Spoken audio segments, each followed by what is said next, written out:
دوسری بات یہ ہے کہ اب تو غریبوں کی بیٹیوں کا اٹھنا بڑا مشکل سا ہوتا جا رہا ہے. کیوں؟ اس لیے کہ ہر شخص چاہتا ہے کہ جہاں سے لڑکی لائے یا جہاں لڑکی دیں وہ مالدار ہونا چاہیے. چاہے سٹے سے مالدار ہو، چاہے مٹکے کے کاروبار سے مالدار ہو، چاہے شراب کے کاروبار سے مالدار ہو، چاہے رشوتیں کھا کے مالدار ہو، چاہے لوگوں کا ہڑپ کر کے ڈبا کے مالدار ہونا چاہیے. بس کیسے بھی آئے مالدار ہونا چاہیے. چاہے بیٹی جہنم میں چلی جائے مالدار ہونا چاہیے. وہ جو روایت مجھے یاد آتی ہے، میں اپنی قوم کی بیٹیوں کو پیغام دینے کے لیے اور آپ کے لیے بھی عرض کرتا ہوں. میرے آقا صلی اللہ علیہ وآلہ وسلم کے ایک صحابی ہیں، بہت عظیم صحابی، جن کا نام سعد ہے. اور حضرت سعد کی چمڑی اتنے پکے کلر والی ہے کہ حضرت سعد کے رنگ کو پکا دیکھ کر لوگوں نے اسود کہنا شروع کیا ہے. خواتین کی توجہ، اس لیے کہ عام طور پہ لڑکیاں اور لڑکے ڈھونڈنے کا سارا معاملہ عورتوں کے ہاتھ میں ہوتا ہے، اور اب تو ڈھونڈنے کے معاملات بالکل سیریل کے طرز پر ہو رہے ہیں. جیسے سیریل میں لڑکی ڈھونڈی جاتی ہے، لڑکے ڈھونڈے جاتے ہیں، اب عورتیں سیریل دیکھ دیکھ کر کے ایسے ہی. اور کچھ عورتوں کو تو میں نے یہ کہتے ہوئے سنا ہے کہ سید صاحب یہ پاکستانی سیریل کے اندر بہت نصیحت ملتی ہے ہمیں، تو ہمیں اس کو دیکھنا جائز ہے کہ نہیں جائز ہے. میں نے کہا انڈیا کا سیریل ہو یا پاکستان کا ہو، کوئی مولانا نہیں بناتا اس کو، یہ ظالم لیڈر لوگ بناتے اور بنواتے ہیں، اور اس کے اندر دین کا مذاق ہی اڑایا جاتا ہے. ارے سیریل کی اداکارہ اتنی ہی شریف ہوتی جو آپ کو نصیحت کرنے آ رہی ہے تو وہ بے پردہ چاہے وہ اسکرین پر آتی کیوں؟ کسی شریف عورت کو آپ نے محلے میں نکلتے نہیں دیکھا ہوگا، اسکرین پر کوئی شریف عورت کیسے آ سکتی ہے؟ شریف عورتیں اسکرین پر کیسے آ سکتی ہے؟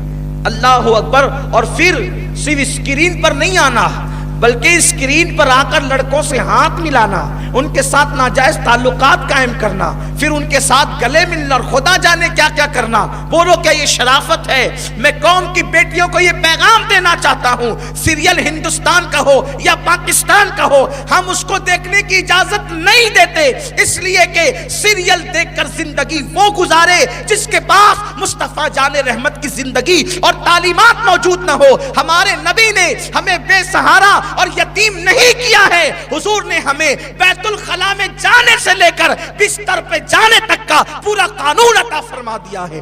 کوئی سیریل والا ہمیں کیا سکھا سکتا ہے؟ ہمارے نبی نے ہمیں سب سکھایا.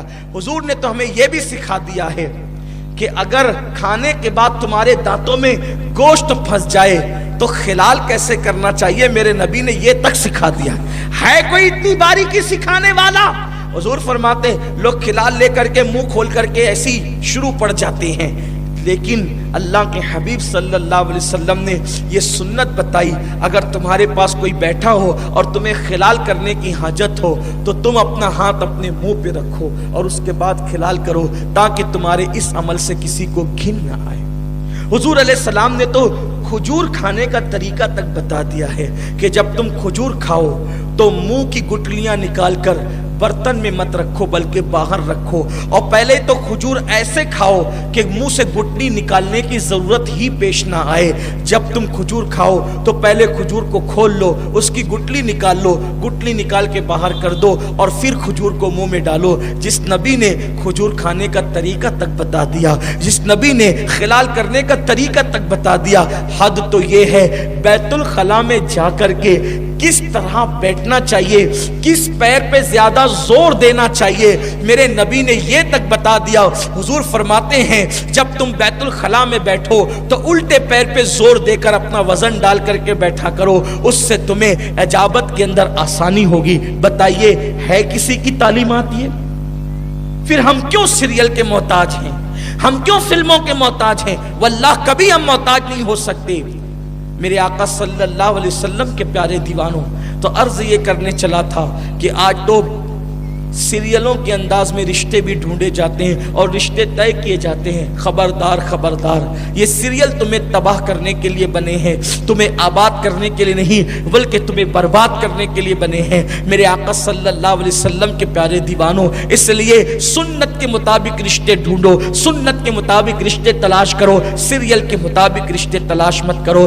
بلکہ اب اب تو وہ نوجوان لڑکے اور لڑکیاں گویا کے گھر والوں پہ احسان کرتے ہیں، جو اپنے ماں باپ کو کہتے ہیں کہ تم ڈھونڈو ہم پسند کر لیں گے۔ اب تو حال یہ ہے 17-18 سال کے لڑکے آ کر کے کہتے ہیں آپ کو پریشان ہونے کی ضرورت نہیں ہے، ابو جی آپ کو پریشان ہونے کی ضرورت نہیں ہے، امی جان آپ کو پریشان ہونے کی ضرورت نہیں ہے، آپ ڈھونڈتے پھرتے پریشان ہوتے، ہم نے آپ کا کام ہلکا کر دیا، ہم خود پسند کر چکے ہیں، اب آپ کو پسند ہو یا نہ ہو فیصلہ تو ہم کر چکے کہ شادی تو وہیں ہوگی جہاں ہم چاہتے ہیں۔ لیکن میں اپنے نوجوانوں سے کہتا ہوں، میری قوم کے جوانوں یاد رکھنا، آپ تجربات میں اتنے پکے نہیں ہیں جتنے آپ کی امی اور ابا پکے ہیں، جتنے آپ کے دادی دادا پکے ہیں۔ اس لیے جن لوگوں نے بڑوں کے مشورے سے اپنی زندگی کا ساتھی ڈھونڈا وہ ہمیشہ خوش رہتے ہیں، اور جن لوگوں نے اپنی مرضی کے مطابق ساتھی ڈھونڈا وہ ہمیشہ پریشان رہتے ہیں۔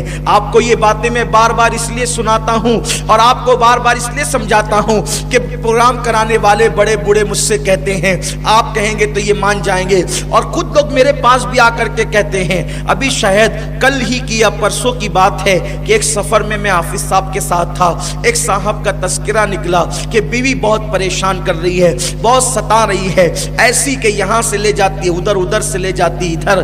میں نے کہا کہ آخر ٹینشن کیا ہے؟ تو حافظ صاحب نے کہا حضرت اصل میں پسند کی شادی ہوئی تو پہلے سے سر پہ چڑھا کے رکھا، شادی سے پہلے سر پہ چڑھا کے رکھا، تب شادی کے بعد وہ سر سے اترنے والی کیسی ہے؟ کیفیت یہ ہے۔ تو یاد رکھنا یہ ہنسنے کی بات نہیں ہے، یہ تلخ تجربات ہے لوگوں کے۔ خود تجربہ کرنے کی بجائے لوگوں کے تجربے سے فائدہ اٹھاؤ۔